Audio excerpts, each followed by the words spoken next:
Gaya na ating sinabi kahapon, Visayas o Southeastern Luzon o Bicol Region magiging maulan ngayong araw. Posibleng mapagbaha pinaghahanda sa Eastern Visayas kasama na ang parte ng Bicol Region. At Metro Manila makakaranas muli ng mga kalat-kalat na isolated rain showers.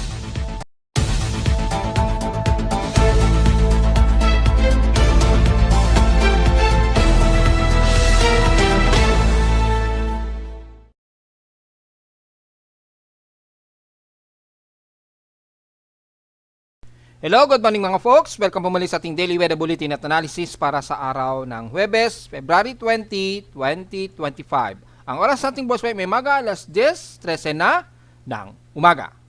Magiging maulap ulit at very overcasting gloomy na naman tayo at medyo haze. So expected na naman ang mga isolated rain showers. Kabilang na ang Metro Manila at ilang bahagi dyan sa may bandang Cavite o lalo na dyan sa may bandang Quezon Province muli. Dahil sa tumataas na naman ang accumulated water vapor at lalo na sa may bandang silangan ng ating bansa na unang mas makakaranas sa mga kalat-kalat pa rin na pag-ulan at kasalukuyan nga pong inuulan ng mga heavy rain showers ang ilang bahagi ng Bicol Region at Eastern Visayas. So pinag-iingat pong mga kababayan natin dyan, then posible po mga flash floods just in case na tumagal ng mahigit sa 30 minutes na malalakas ang buhos ng ulan. Actually, nakataas ang thunderstorm watch sa Visayas ngayong araw, kabilang na ang NCR. So matik na sa buong bahagi ng Visayas nakataas daw within 12 hours at Metro Manila o NCR, kasama na ang Greater Manila, Bulacan, Rizal, Laguna hanggang Cavite na yan. So expected po yan dahil ang ating forecast and storm prediction ngayong araw ay nakataas sa 100% chance of rain na may mga partially cloudy po. Hindi gaya kahapon, medyo naging katamtaman tayo at medyo moderate lamang ang lagay sa Metro Manila. Ngayon, babalik na naman tayo sa mga localized thunderstorms lalo na sa bandang hapon po yan. So expected yan mga folks dahil sa malakas na talaga ang daloy ng ating easterlies na. So sa ating Doppler radar imagery mula sa data feed ni Pag-asa, makikita po na medyo accumulated na 0.1 to 0.5 na millimeters na water vapor umaabot sa ilang bahagi ng Metro Manila, Quezon City, dito sa Caloocan at dyan din sa bandang Taytay at ilang bahagi ng bandang Laguna area. So magkakaroon tayo ng mga ilang possible isolated rain showers at nagkaroon nga po ng nearby rain showers dito sa amin sa Caloocan. So maaring dyan sa Quezon City yan at ilang bahagi siguro ng bandang Taytay o bandang Antipolo. Makikita natin yung sakop ng Doppler radar na inaabutan ng maulan ang parte ng Taguig, Pasig, Taytay, Antipolo, yan, hanggang Binangonan. Base na rin sa mahihinang drizzle rain o water droplets na nadedetect. Pagdating sa may bandang Quezon Province, medyo nagkakamoderate ang ilang parte ng Santa Maria, yan, and the rest ng bandang Pangil, Paete at kabilang na ang bahagi ng Pangsanhan, bating Quezon, Real, yan, hanggang Balero, Infanta, yan. Expected dyan magiging mas kalat-kalat ang magiging pag-ulan. And the rest ng ilang bahagi ng Binyan, Laguna, Santa Rosa hanggang dyan sa may bandang Tagaytay o ilang bahagi ng Lipa, Batangas. So medyo ready na mga pananggalang mga folks bagamat medyo light rain showers to moderate naman ang medyo nakikitaan dito. Pero isolated po kung sakaling bigla ang bumuhos ang malakas na ulan sa inyo dyan. Dahil medyo mataas ang concentration at mataas din ang ating outside cold humidity. So mataas ang ating humidity sa 82% to 83% ang ating outside humidity. So mataas po yung water moisture natin sa papawilin na anytime maaring bumuhos yan ng malawakang ulan. So be ready na lamang mga folks. So sa current conditions, overcast gloomy nga po tayo, haze at overcast at expected ang mga isolated rain showers and localized thunderstorms. Sa lowest temperature nating naitala na aking weather station sa Caloocan kaninang 1:05 AM, nakapagtalak pa rin kami ng pinakamababa na 24.9 degrees Celsius. Kapon nasa 31.1 degrees Celsius ang pinakamataas na namin na temperatura, so medyo warmer na po ang aming temperatura kahapon yan ng hapon at 1:33 PM. Meaning, medyo mataas ang aming heat index pero wala ito sa 40. So, medyo mababa pala ng bahagya. Pero pasok na yan sa medyo warmer na 37.3 degrees Celsius. Pero maituturing pinakamababa yan hanggat hindi pumapalo sa 40 degrees Celsius ang aming heat index. So, medyo kalmado yung naging temperatura namin kahapon kahit na medyo maaraw. Kung itatabi naman sa pH extremes in past 24 hours, Well, gaya na ating inaasahan, nangunguna pa rin ang Occidental Mindoro sa San Jose na may pinakamataas na 35.1 degrees Celsius. At least medyo bumaba, hindi gaya ng isang araw, pumalo ng 36 degrees Celsius ang highest temperature sa kanila. Sa Baguio City, bumaba sa 15 degrees Celsius, so medyo lumalamig sa Baguio na pinakamababang temperatura. So, swerte pa rin sila, medyo nahanginan pa rin sila ng mataas na malamig na hangin dahil mataas po ang kanilang pwesto o mataas yung kanilang lugar. Hindi gaya sa bababang lugar gaya ng Metro Manila na nararamdaman na po yung daloy ng Stellis. Sa Iloilo naman ay nakaranas ang Borongan, Eastern Samar ng 106 mm na total rainfall at kasalukuyang mangyayari pa rin yan. Ingat po sa mga kababayan natin dahil umaabot sa mahigit 100 mm ang total rainfall sa kanila. Gaya na lamang kahapon sa Borongan, 106 mm ang total rainfall. Wala naman kaming naitalang ulan kahapon sa Caloocan, so diretso agad tayo sa ating outside humidity na 82% nga po at bumaba ito ng 1% since last hour. Natiling high pressure area sa Metro Manila dahil sa nasa 1,014 hectopascals ang ating atmospheric pressure and steady ito since last hour. At moderate ang ating air quality. Dahil po dyan ay magmask po tayo dahil maaaring nagkaroon tayo ng thermal inversion. Hopefully, hindi sa smog o fog mula sa mga bulkan. Hopefully. At tayo lamang dyan sa mataas na pollution concentration natin. At sa high tide ay pataas pa lamang. So may 4 hours and 22 minutes pa to maximum high tide o 2:38 PM pa lamang po. Pero kung titingnan natin kung maalon pa rin ang karagatan, well, inasahan na natin yan within 48 hours. So maaaring ngayong araw ay magiging mataas pa rin ang pag-alon natin ha. Lalo na dyan sa may bandang extreme Northern Luzon na kung saan medyo may daloy pa rin ng northeasterlies. Pero manipis na lamang ito. So kung titingnan natin yung significant wave height, maabot pa rin sa 2.5 meters ang taas ng alon kabilang na ang buong extreme Northern Luzon at east sections ng bansa. So delikado pa rin sa mga malilit na mangingisda ang papalaot ngayong araw. Pero kung kailangan talaga ay magpasama na lamang kaysa medyo malalaking bangka. Dahil siguradong maalon na rin pa rin talaga ang karagatan ngayon base na rin sa ating significant wave height mula rin sa mismong data feed ng Pag-asa combination with Japan Meteorological Agency. So at least maghanda pa rin tayo. For the next 24 hours, maaring nasa at least 1.25 meters pa rin ang magiging alon natin. So ibig sabihin hanggang bukas pa magiging maalon na may kasabay na gale force winds ang aasahan pa rin lalo na sa silangang parte ng bansa. So take note yan mga folks. At sa ating almanak sumikat ng haring araw kaninang 6:17 AM at inasang lulubog ito mamayang 6:01 PM muli. At sa ating 56% na illuminated, almost last quarter na po na waning gibos. Sisikat na ito bukas na ng madaling araw 12 AM at lulubog naman ito o magmumunset naman ito bukas na ng umaga at 10:51 AM. At sa ating local weather outlook para ngayong Huwebes at Biyernes, expected ay partly cloudy ang ating maghapon na may mataas na chance na 100% chance of rain. Probably isolated yan at may mga kasamang localized thunderstorms. At base na rin sa aking natatanaw sa labas, nagkakaroon na kami ng light drizzle rains ngayon. Nakasalukuyan ngayon umiiral ang mga mahihinang pag-ulan. So be ready na lamang sa mga payong mga folks. Inuulan na kami rito sa bandang Caloocan. Pero sa ngayon, light drizzle rains pa lamang nakikitaan ko dito. So magpayong pa rin mga folks ngayong araw. At sa ating namang local weather outlook para ngayong Huwebes at Biyernes, well, gaya na ating binanggit kanina ay nasa 100% chance ang ulan natin. Ganon din bukas na magiging maulap ang ating maghapon. Maglalaro naman bukas sa 55 to 60% chance ang ulan at ang highest and lowest temperature expected maglalaro 27 to 30 degrees Celsius and lowest temperature expected ay maglalaro sa 24 to 25 degrees Celsius. Magiging ganito pa rin ba ang susunod natin ng mga araw hanggang this weekend? Yes, base rito sa ating short-term weather forecast, pero nasa 20 to 10% ang isolated rain showers dito sa Metro Manila. Pero mataas ang partially cloudy at overcast ang magiging panahon natin this coming weekend. So expected ang mga localized thunderstorms pagsapit mo ng hapon. So at least magkakaroon pa rin tayo ng mga posibilidad ng mga isolated na mga pag-ulan this coming weekend.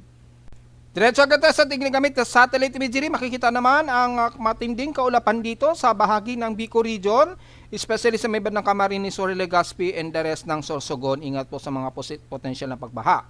Pero para sa mas magandang presentation, magsisimula muna tayo sa Hilaga pababa. So starting ng Northern Luzon ay katamtaman ang panahon, medyo klaro naman ang himpapuwi dyan, so medyo mas maaraw sa inyo dyan. The rest ng buong extreme Northern Luzon, hindi natin masyado iisa-isahin, mga ilang partly cloudy lamang at ilang maulap ang umiiral, lalo na sa may bandang silangan ng Northern Luzon. Yan, o. So expected pa rin mga ilang light drizzle rains dyan, especially sa may bahagi ng Isabela, Kasiguran, Aurora, pababa ng Baler. So the rest, medyo partly cloudy to some overcast ang iiral, kabilang na ang bandang kanluran ng Northern Luzon mula Ilocos Norte hanggang Pangasinan and the rest ng Central Luzon. So medyo mas moderate ang lagay ng panahon ninyo dyan, medyo mas maaraw. Hindi kagaya sa may bandang pababa ng Central Luzon mula Angeles, Pampanga, Bulacan, yan, sakop ang Nueva Ecija, and then the rest ng Valenzuela, Bulacan at Metro Manila, na magiging mas overcast, gloomy tayo dito at haze, kabilang na ilang parte ng katimugan ng Metro Manila, ng Cavite hanggang Tagaytay, at ilang bahagi ng Calabarzon area na magiging mas maulap at isolated rain showers and localized thunderstorms ang iiral sa atin itong maghapon. So medyo importante ang payong mga folks. At mula naman sa bahagi ng Mimaropa area ay magiging mostly cloudy ang iiral. Pero sa bandang Mindoro ay most probably mga ilang partly cloudy to some mostly cloudy, kaya mataas pa rin ang magiging temperatura ninyo dyan. Dahil kung titingnan natin yung contour ng temperature contour ay manatiling mataas ang outside temperature natin. Kabilang na ang dyan sa parte nga po ng Occidental Mindoro. Ayan o, sa may bandang San Jose. So malinaw naman po yan mga folks na mataas ang magiging temperatura pa rin ng mga taga San Jose sa Occidental Mindoro. Ganon din sa ilang parte ng Oriental Mindoro, ng Bulalakaw at Mansalay. So mas mataas ang magiging temperatura ninyo dyan na umaabot pa rin ng hanggang 35 degrees Celsius na init. So medyo ingat na lamang mga folks, at sa mga uulanin naman ay most probably hapon yan at isolated case na pag-ulan. Well, pagdating naman sa may bandang Palawan, maulan ang Puerto Princesa, moderate and some heavy rain showers po tayo dyan.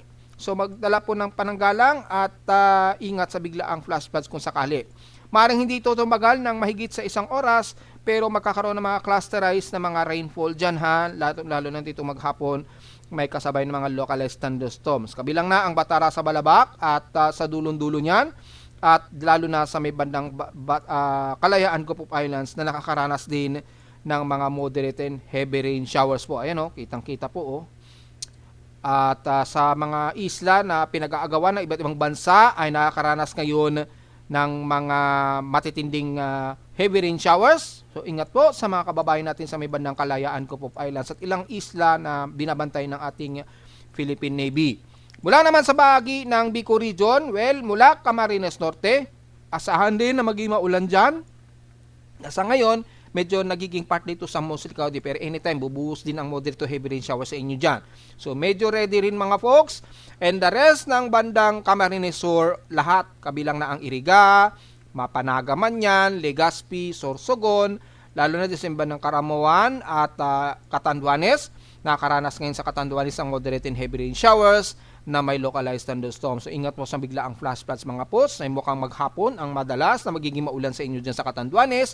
Ingat sa ating mga kababayan. The rest ng South Luzon mula Marinduque, Romblon at Masbate, bagamat partly mostly cloudy kayo dyan, hindi mawawala ang mga isolated scattered rain showers and localized thunderstorms. Lalo na dyan sa may mga taga Masbate ha. So very ready na lamang sa inyong mga pananggalang sa ulan. Hindi ka sa may bandang Marinduque at Romblon, medyo maulap lamang pero expected ang mga scattered and isolated rain showers and localized thunderstorms.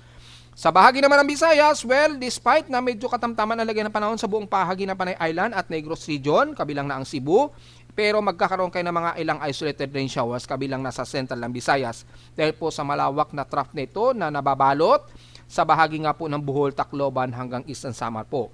So mula sa bahagi ng Panay Island at Negros Region, expected ang mga isolated rain showers and localized thunderstorms. Medyo hindi natin isa-isahin dahil medyo generalize ang weather systems ngayon dyan sa Panay Island at Negros Region. So magkaroon man ng mga isolated rain showers, manggagaling yan dito sa may bandang silangang parte ng Visayas. So be ready po. Kabilang na ang Cebu City na ngayon kasalukuyan nagkakaroon ng mga light drizzle rains ang Daan Bantayan sa hilagang bahagi ng Cebu, Bogo, hanggang dyan sa may bandang Bantayan Island. So ingat na lang at magdala ng payong Ganon din sa Bohol na nakaranas ng ilang moderate rain showers. So maaaring magkaroon ng clusterless heavy rain showers. Ingat kung sakaling biglang bumuhos ng malakas sa may bandang Mabini, Kanhay, Guindulman, pababa na yan ang bandang Valencia at Loay. So at least may detalye tayo sa may bandang Bohol. Ingat sa biglaang malakas na ulan. Pagpasok naman ng bandang Leyte hanggang sa may buong Eastern Samar nakakaranas ng moderate and heavy rain showers tayo dyan. Ayan kitang-kita naman sa malinaw na satellite imagery at nakita rin natin sa Doppler radar na nagkakaroon nga po ng malawakang pag-ulan dyan. Bagamat hindi masyado nagpa-function na naman yung Doppler radar ni Pag-asa sa may bandang Visayas, pero dito sa may satellite imagery ni Himawari ay kitang-kita po na nakakaranas ang Tacloban hanggang biliran ng mga moderate and heavy rain showers. Ingat po sa mga bilaang flash floods. Maulan na rin ang parte ng Buruel, La Paz, pababa na yun ang bandang Maasin sa Southern Leyte po. So damay na rin hanggang sa dulong-dulo na San Francisco Ingat po sa biglaang flash floods at wag naman magkaroon ng pagguho ng lupa just in case. Biwari na lamang po sa buhos ng ulan. Expected din na maulan ang buong Eastern Samar mula Lawang, pababa na yan ng buong Dolores, Borongan, Eastern Samar. Yan, hanggang sa dulo na ng Gian, Eastern Samar. Posible ang mga pagbaha dahil sa malawakan po yung surface trough ng easterly trough or easterly rainfall trough dyan na nababalot. So ingat po sa mga tuloy-tuloy na pag-ulan, expected po o posibleng magkaroon ng mga biglaang flash floods ngayong maghapon sa mga taga-Eastern Samar region. So just in case tumataas na po ang pagbaha, medyo lumapit na po tayo sa ating mga National Disaster Coordinating Council para sa agarang evacuation kung sakaling magtuloy-tuloy ngayong maghapon ang malakasang pag-ulan. Ayun, lakas At maging sa mga heavy rain potential, kitang-kita ang malawak na heavy rain potential na nababalot sa buong Eastern Samar. Umaabot na rin sa ilang parte ng Leyte. So ingat po mga folks. At patawid ng bandang Northeastern Mindanao ay buong mahagi ng Surigao Region, lalo na sa Surigao del Norte, Isla ng Dinagat at Siargao Island. Nakaranas kayo ngayon ng moderate and heavy rain showers dyan. Yan So malawakan po ang pag-ulan ngayon dyan. At kabilang na ang area ng Agusan del Norte and the rest ng Caraga area. So damay-damay na, pati ang Surigao del Sur makakaranas kayo ng mga kalat-katapag ulan na may pagkilat at pagkulog. Kasalukuyan medyo maulan ang parte ng Northern Mindanao, Malami, Misamis Oriental, Camiguin, Cagayan de Oro at maaring umabot sa may bandang Iligan.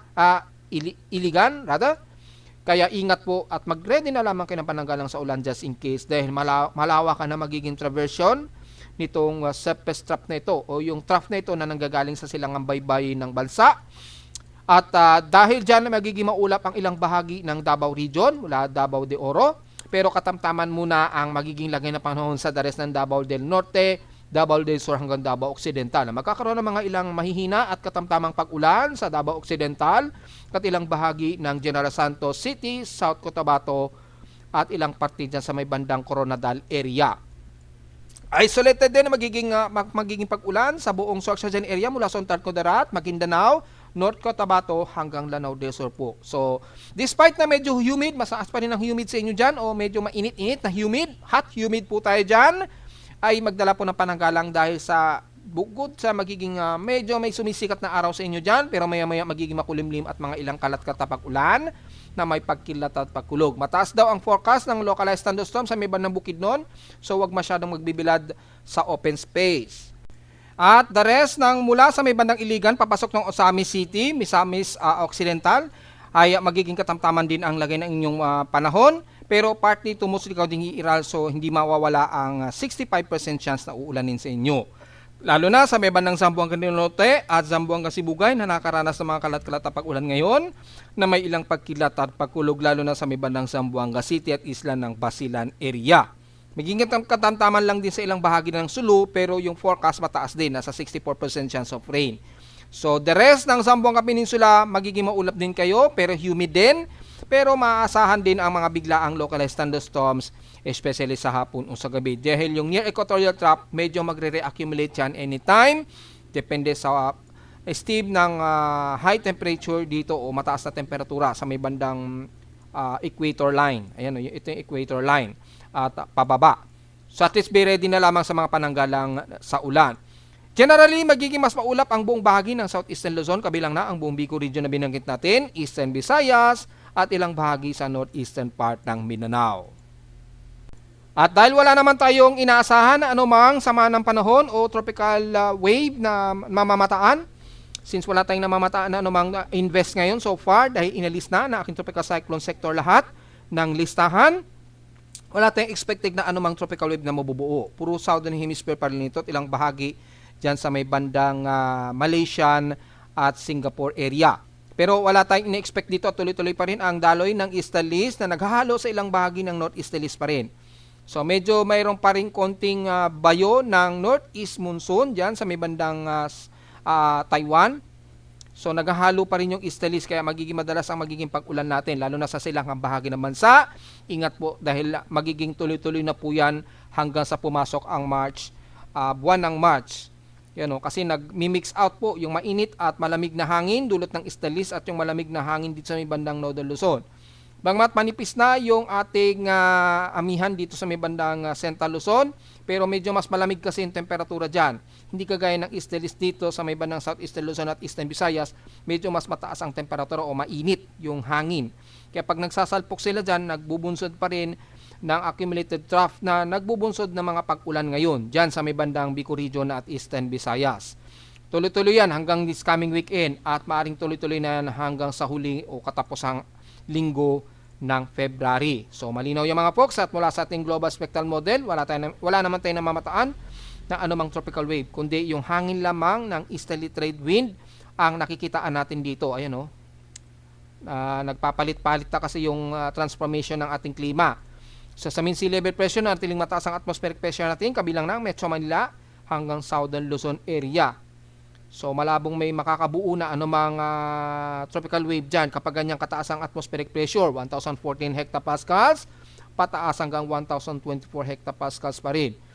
So medyo mayroon pa rin spring dyan ng malamig na simoy ng hangin sa may bandang Japan, Korea at China. Medyo umaano pa rin. Hindi pa naman kasi totally equinox tayo o vernal equinox, hindi pa totally vernal equinox. So kitang-kita naman maging sa mga computer models, tuloy-tuloy pa rin ang mga surface trap sa may eastern part ng ating bansa na magtutuloy-tuloy sa mga localized thunderstorms at mga moderate and heavy rain showers. So ganun din sa pinapakita ng SMWF. So be ready na lamang sa mga flash floods just in case na mas madalas unang mararamdaman sa silangang bahagi ng bansa. So wala tayong masyadong komento, maging kay Nabjem, wala. So negative po tayo, malabo tayo makapag-report ng anumang detalye sa anumang pamumuo ng sama ng panahon. Gaya na ating report sa Global Tropics Hazard mula kay NOAA, magkakaroon lamang tayo ng mga above average rainfall lalo na sa katimugang bahagi ng bansa hanggang sa unang linggo daw ng March 2025. Ayun medyo mataas pa rin yung accumulated water vapor, yung above average rainfall probability, magiging mataas pa rin yan o mananatiling mataas hanggang sa unang linggo daw yan ng March. Pero expected pa rin kasama ang Metro Manila na unti-unti nang mas tataas na ang ating alinsangan sa pagpasok ng unang linggo ng March 2025. Well, kamusta naman natin yung ating hydrological, lalo na kay Angat Dam? Well, natiling apaw pa rin siya ng mahigit sa 1 meters. Ayan, 1.56 yung sobra sa kanya. So halos walang nagagalaw sa kanya na pagbaba sa kanyang reservoir water level. Despite na nababawasan naman siya ng amount, pero kukunti lamang, 0.08 meters ang nababawas. So, more than 1 meters pa rin ang sobra sa kanya, pero hindi naman sila nagbubukas ng gate. So, parang maintain na naka-overflow itong si Angat Dam. Siguro, paghahanda na rin yan sa pagpasok ng tag-init. Pero si Ambuklaw na natiling water level critical siya at si Pantamangan Dam. At least itong si Binga Dam, medyo nag-normalize na yung kanyang water level. Medyo kapos lang siya ng konti, ng 0.93 meters, pero considering pasok na rin yan kahit papano. Si Magat Dam patuloy pa rin sa nagre-release ng sobrang tubig. Parehong tag-iisang gate ang nakabukas sa kanila na nire-release tigwa 1 meters po ang nire-release niyang sobrang tubig. Bagmat hindi naman overflow si Magat Dam pero nakabukas yung gate nila. Well, wala tayong idea kung bakit nagre-release pa rin sila ng sobrang tubig. Siguro patuloy ang pagtaas ng water level kay Magat Dam. So, yung importante, yung 4 na importanteng dam sa atin sa bansa ngayong araw, February 20, ay nanatiling normal naman at wala namang nagkikritikal sa kanila pareho. Actually, medyo umaapaw nga po ilan sa kanila. So, medyo good news pa rin mga folks. At kung i-contour out natin yung ngayong January hanggang February. Titingnan natin kung base sa contouring ay makikita natin stable po ang water level nila since January hanggang February 20. So wala tayong magiging problema. O, maging kay Angat Dam, Magat Dam, at kung sisilipin natin kay Lamesa Dam, stable naman siya, si Lamesa Dam. Maliban na lamang kay Ambuklaw na critical level yung water level niya since January. Hindi nagbago. Kay Pantabangan ay tuloy-tuloy ang pagbaba ng water level ni Pantabangan. Mula January na normal yung tubig, and then bilang nag-critical na naman siya since January 12. Since January 13, nag-critical na yung water level niya. And then tuloy-tuloy na yan hanggang ngayong araw ng February 20. So malaki ang nabawas o malaki ang pagbaba ng water level ni Pantabangan Dam. So at least may idea yung mga ating mga kababayan.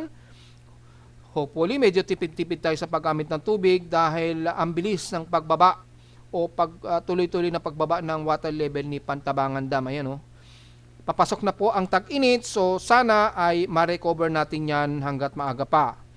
Kay San Roque, ganun din, mula January hanggang February, bumababa rin yung water level ni San Roque. Ayan, kitang-kita naman mga folks.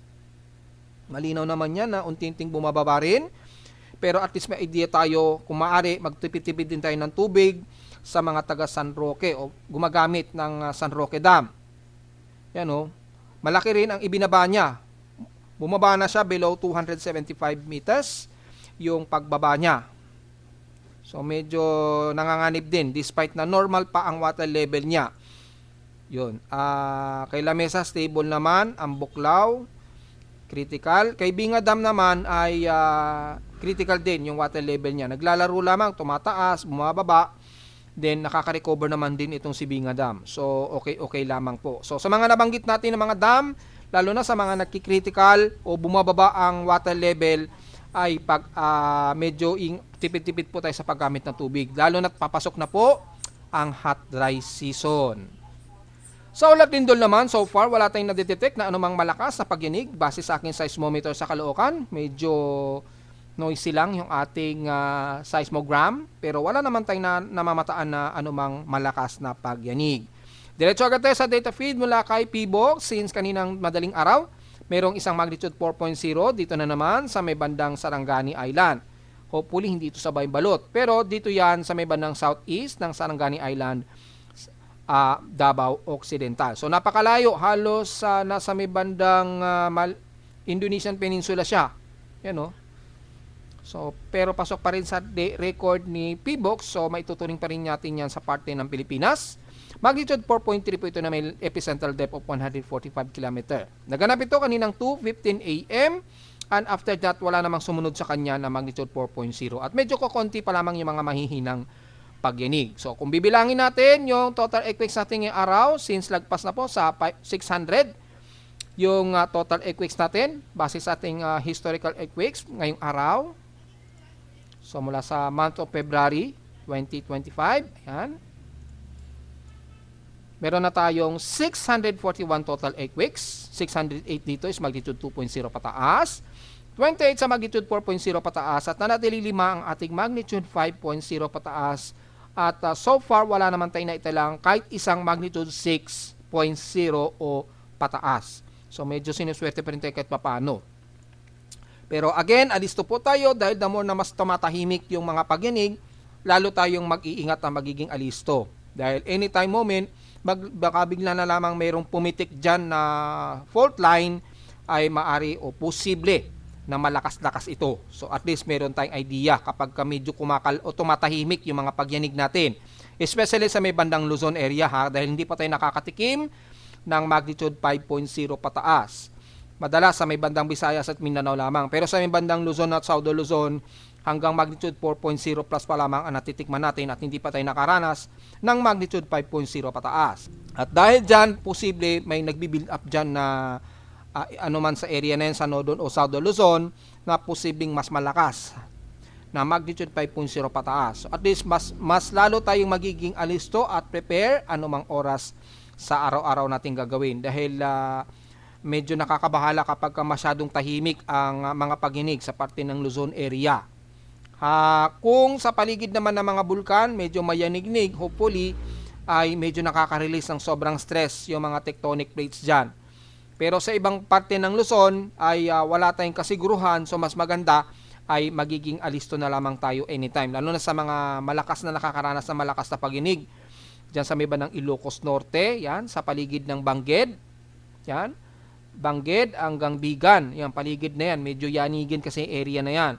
At yan naman sa may bandang Pagudpud o Claveria o bandang Babuyan Islands, medyo may mga malakas-lakas din kahit papaano ng mga pagyanig dyan.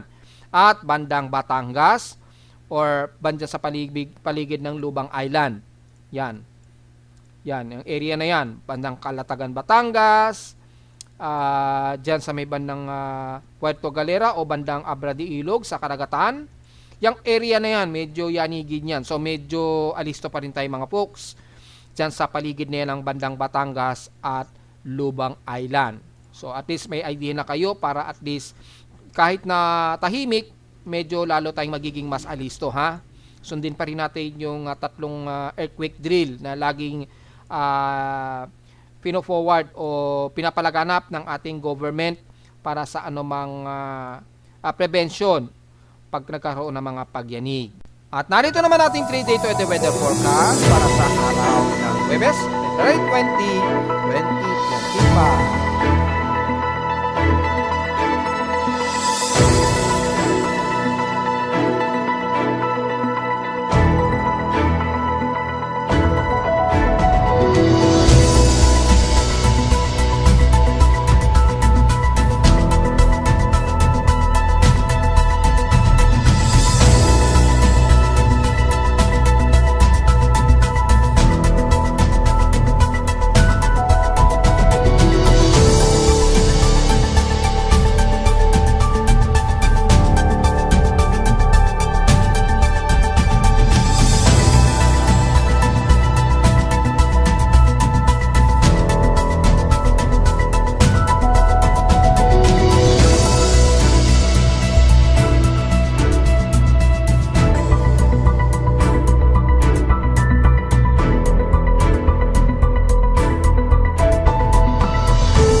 At hanggang dito na lang po ating daily weather bulletin at analysis para sa araw ng Huwebes, February 20, 2025. Huwag mong kalimutan na mag-like, share, and subscribe po sa ating YouTube channel at visit lamang anytime sa ating website at www.pimoweather.com para sa iba pang detalye na gusto malaman na hindi natin isama ngayong umaga sa ating report. Well, makakaranas lamang tayo mga madalas na localized thunderstorms, especially dito sa NCR at ilang karatig sa Southern Luzon. At again, ingat po sa mga taga-silangan ng Southeastern Luzon sa Bicol Region at Eastern Visayas at Mindanao din nakakaranas kayo ng tuloy-tuloy pa rin na malawakan at malalakas na pag-ulan.